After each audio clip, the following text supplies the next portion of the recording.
Qu'est-ce que la famille? Qu'est-ce qu'être missionnaire? La réalité fondamentale du couple nous est donnée dans le livre de la Genèse et redonnée avec force par le Christ dans saint Matthieu en nous renvoyant à l'origine. Dieu créa l'homme à son image. À l'image de Dieu, il les créa. Hommes et femmes, il les créa. À Maurice Laetitia 11, le Dieu Trinité est communion d'amour et la famille est son reflet vivant. Dans le dessein du Créateur, Rédempteur, nous dit Familiaris Consortio, numéro 17, la famille découvre non seulement son identité, c'est-à-dire ce qu'elle est, mais aussi sa mission, c'est-à-dire ce qu'elle peut et doit faire. Nous allons donc aborder le caractère missionnaire de la famille par ces deux aspects, son identité, sa mission. En quoi la famille est-elle missionnaire?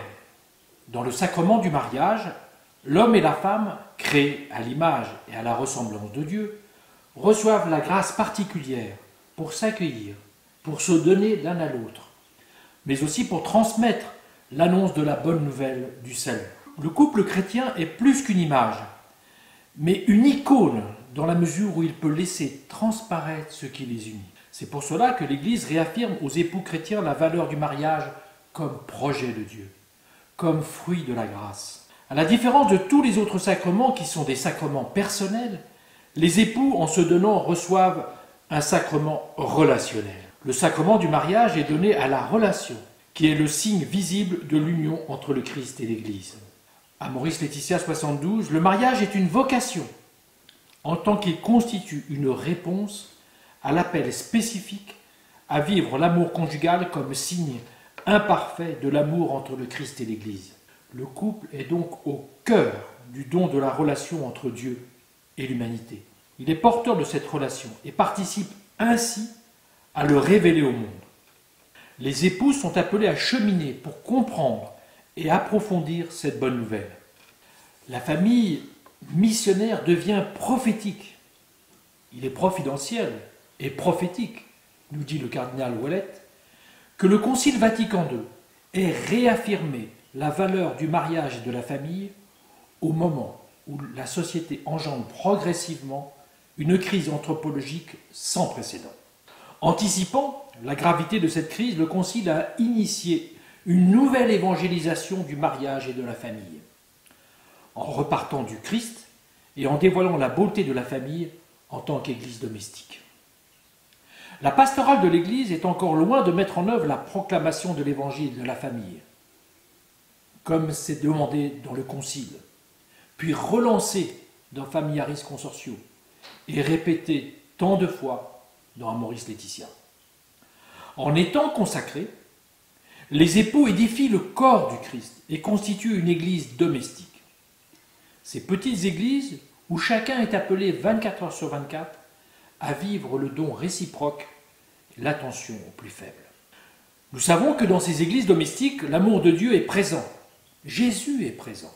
Les familles sont invitées à accueillir cette présence de Dieu par la prière en famille, mais aussi dans les moments simples de la vie familiale, dans l'éducation des enfants, dans les moments de fête familiale. L'Église est une famille de familles. Elle est comme enrichie de la dynamique de l'ensemble des petites églises domestiques qui sont appelées à devenir comme des petites centrales où circule l'amour. C'est pour cela que le pape François invite à considérer le couple et la famille comme un don précieux pour l'Église d'aujourd'hui. L'Église est un bien pour la famille et la famille est un bien pour l'Église. À Maurice Laetitia 87. L'Église doit accompagner cet élan et se mettre en route avec un véritable élan missionnaire pour que les familles puissent transmettre le beau projet de Dieu pour l'amour humain. Cela exige de toute l'Église une conversion missionnaire, nous dit le pape François. Si les familles repartent, tout repartira, dit le pape François dans un tweet du 14 mai dernier. Cela implique de chacun une générosité, un enthousiasme, du courage, des choix, des renoncements et parfois de l'héroïsme. Il s'agit de quitter ses parents, c'est-à-dire quitter son confort, pour s'attacher et se donner à l'autre. En premier lieu, à son épouse, à son époux, ses enfants, ses parents, sa famille, puis aussi à ceux dont la souffrance se manifeste. Nous avons vu l'identité de la famille, maintenant nous allons voir sa mission particulière. Et ses lieux d'action, ça met en place une dynamique prophétique. Pour bien comprendre cette mission, qui est particulière, il faut en amont accepter de cheminer vers des nouveaux chemins pastoraux. Le pape François à Dublin nous donnait clairement sa vision pastorale. Dieu désire que chaque famille soit un phare qui rayonne la joie de son amour dans le monde. Comment? Le pape François nous propose 2 étapes. La première, rencontrer Dieu qui sauve au cœur de la famille, et ensuite, le manifester au monde. Alors, si vous voulez bien, nous allons prendre ces 2 étapes. Tout d'abord, rencontrer Dieu et rencontrer l'amour de Dieu au cœur de la famille. Alors, il y a plusieurs lieux de rencontre au cœur de la famille. Tout d'abord, rencontrer l'amour de Dieu dans l'intimité conjugale et familiale. Apprendre à accueillir son époux, son épouse, comme un don que Dieu nous fait. L'union intime, telle que créée par Dieu, conjugue amour et vie, don et accueil, masculinité, féminité, désir et don, plaisir et joie. La vie intime du couple est un chemin de croissance qui nécessite désir de progresser, communication, bienveillance, respect et émerveillement devant ce grand mystère de l'union des corps. Dieu se réjouit de nous voir nous donner l'un à l'autre. Autre lieu pour rencontrer Dieu, c'est dans la prière familiale. C'est parce que chacun va cultiver d'abord sa prière personnelle, puis sa prière conjugale, que la prière familiale va naturellement pouvoir se mettre en place. C'est au cœur de cette petite église domestique que chacun va pouvoir tisser un lien privilégié avec son Créateur. Amoris Laetitia 317, si la famille parvient à se concentrer dans le Christ, il unifie et illumine toute la vie familiale. Lorsque nos enfants étaient petits, nous avions pris l'habitude de lire l'Évangile en famille. Emmanuel, chaque matin, avant de partir, lisait l'Évangile en famille. Un jour, il était en voyage et notre dernier fils, qui est trisomique, qui ne sait pas lire, a voulu prendre lui-même l'Évangile. Alors, il prend l'Évangile, il ouvre et il dit « Évangile de Jésus-Christ selon saint Marc. Jésus a dit « amour ». Et il referma le livre. À force d'entendre la parole de Dieu chaque jour lue par son papa, eh bien, il avait dans son cœur synthétisé tout l'Évangile en un mot, amour. Quel éducateur! Rencontrer l'amour de Dieu également dans les sacrements. La prière familiale, essentielle pour la vie de la petite église domestique, trouve sa plus grande source dans la participation à l'Eucharistie, en allant à la messe le dimanche en famille. Le sacrement de réconciliation est un trésor de vivre en famille, car il invite à vivre la miséricorde en couple et famille.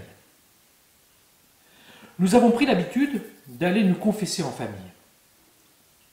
Lorsque les enfants étaient jeunes, je me présentais en premier, puis les enfants, puis leur maman. Et de voir les parents se confesser avec eux a ancré nos enfants dans une bonne habitude. Aujourd'hui, ils sont tous des jeunes adultes. Ils continuent régulièrement à consommer ce sacrement de la miséricorde. Les familles qui se nourrissent des sacrements, et particulièrement de l'Eucharistie, renforcent leur désir du don réciproque, mais aussi de fraternité et de charité. Les familles qui respirent de la présence de Dieu sont des familles qui rayonnent et qui éclairent le monde. Donc nous avons vu cette étape de rencontrer Dieu au cœur de la famille. Nous allons voir maintenant cette deuxième étape, comment manifester Dieu au monde. C'est un véritable défi de pouvoir jongler entre l'annonce de l'Évangile avec ses exigences et puis en assurer un accompagnement plein de miséricorde et de bienveillance. Hier comme aujourd'hui, l'Église nous accompagne avec patience et tendresse tout en nous annonçant les exigences du royaume de Dieu.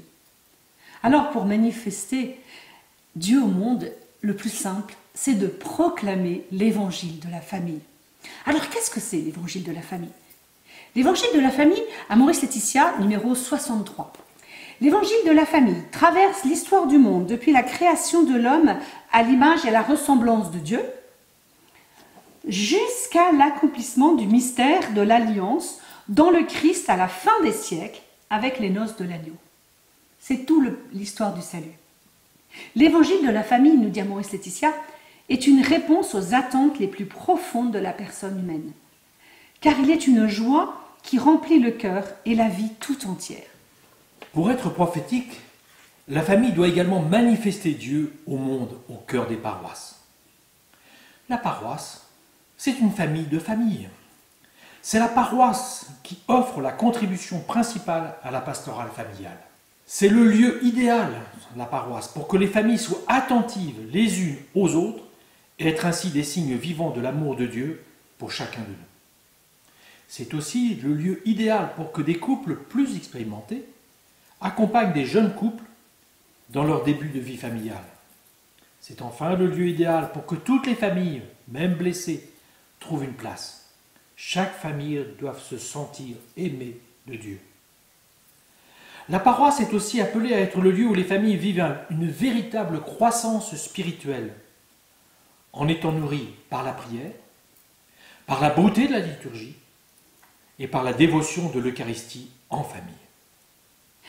Pour permettre une véritable conversion missionnaire dans les paroisses, nous vous présentons 3 pistes avec des propositions concrètes. Première piste pour la paroisse, donner des responsabilités pastorales à des couples. Le pape François, dans un discours à la Rhodes, disait la chose suivante. Les couples ne doivent jamais oublier qu'ils sont appelés en tant que personnes et en tant que couple à toujours marcher dans la foi, dans l'Église et avec l'Église. Nous savons que par la grâce du sacrement de mariage, le couple reçoit une mission particulière de garder, révéler, communiquer cet amour. Nous avons plusieurs expériences dans le Nouveau Testament de collaboration entre prêtres et couples qui ont été une source de grande fécondité pour l'Église.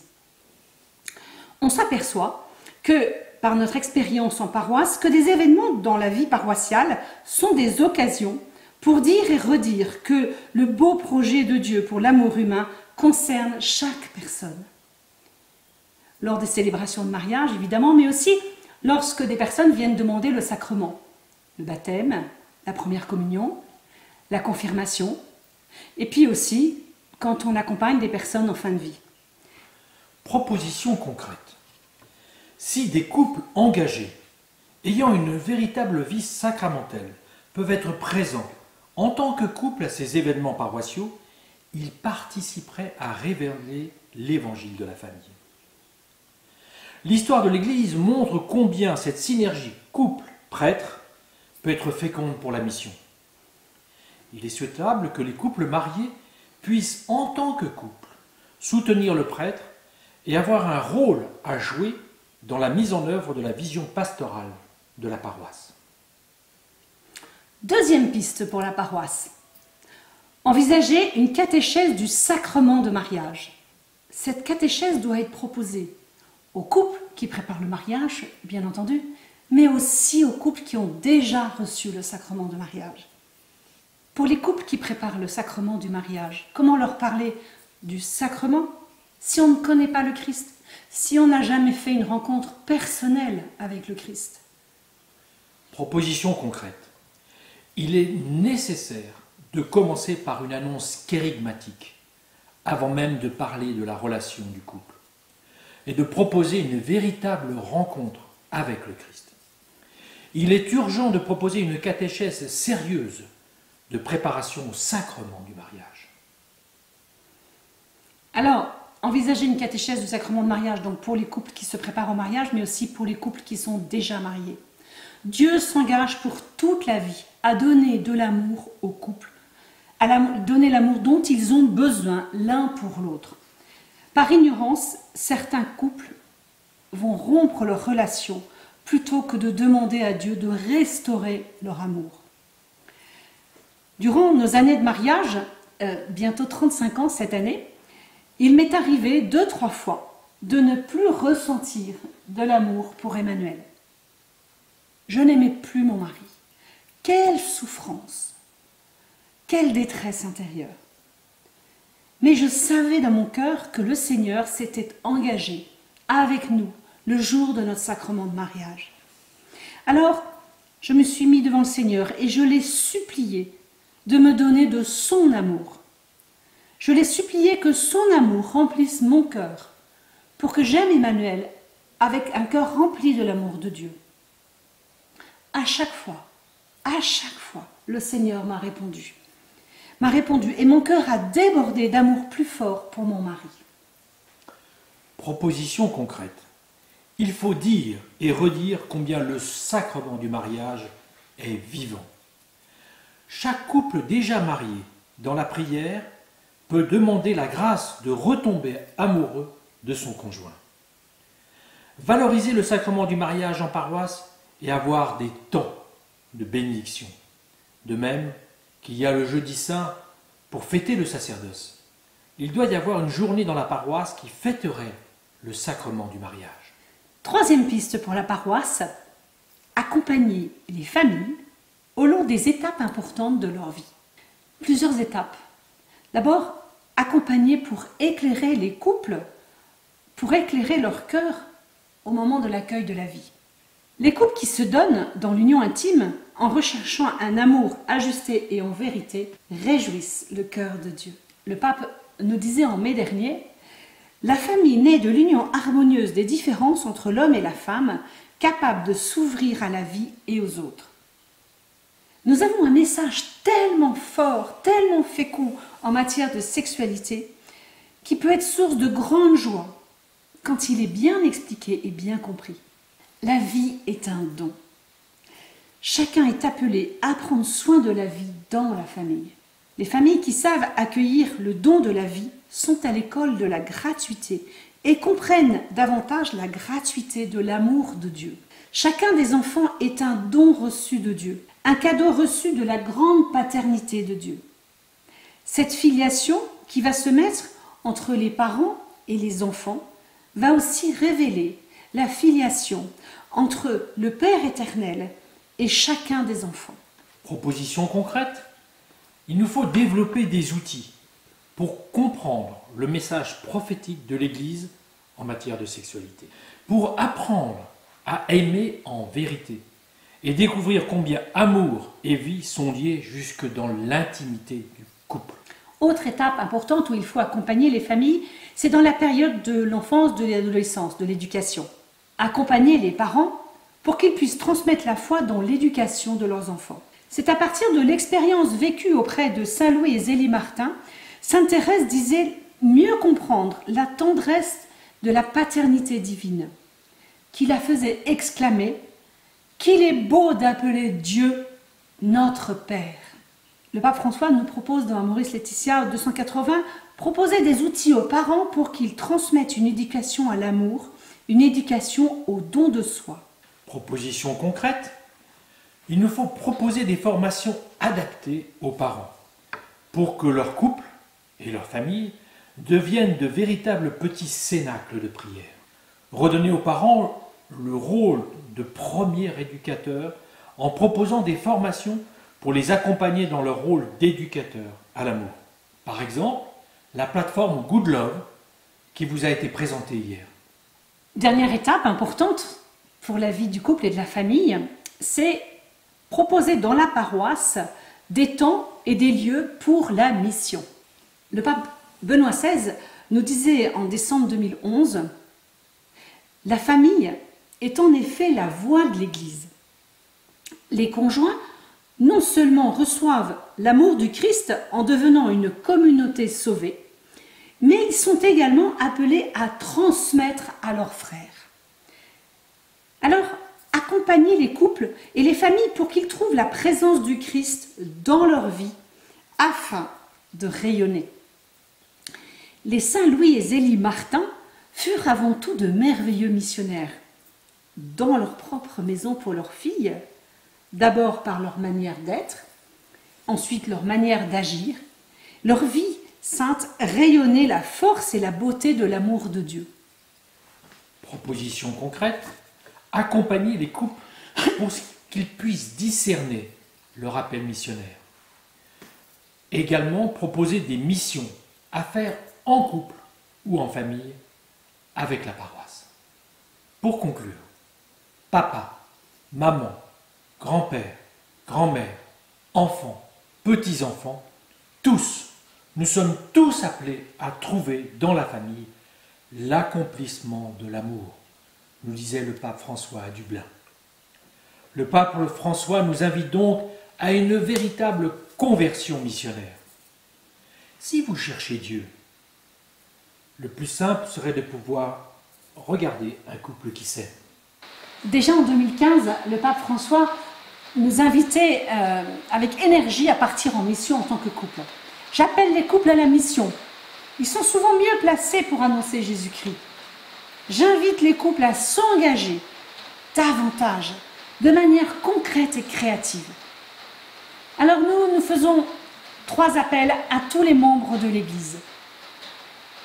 Dans le cœur du sacrement de mariage, le couple reçoit la grâce particulière pour être envoyé en mission. Premier appel, aider les couples à discerner leur appel missionnaire. Deuxièmement, pour pouvoir créer une dynamique missionnaire, construire des ponts fructueux entre l'église domestique et l'église paroissiale. Et enfin, pour permettre au plus grand nombre de découvrir le beau projet de Dieu pour l'amour humain, proclamer l'évangile de la famille. Créons des lieux pour proclamer l'évangile de la famille de façon transversale. Et pour terminer, nous allons ensemble reprendre un extrait de la prière écrite par le Saint-Père pour les prochaines journées mondiales de la famille à Rome. Seigneur, fais en sorte que chaque famille puisse vivre sa propre vocation à la sainteté de l'Église, comme un appel à se faire protagoniste de l'évangélisation, au service de la vie et de la paix, en communion avec les prêtres et tous les autres états de vie. Amen.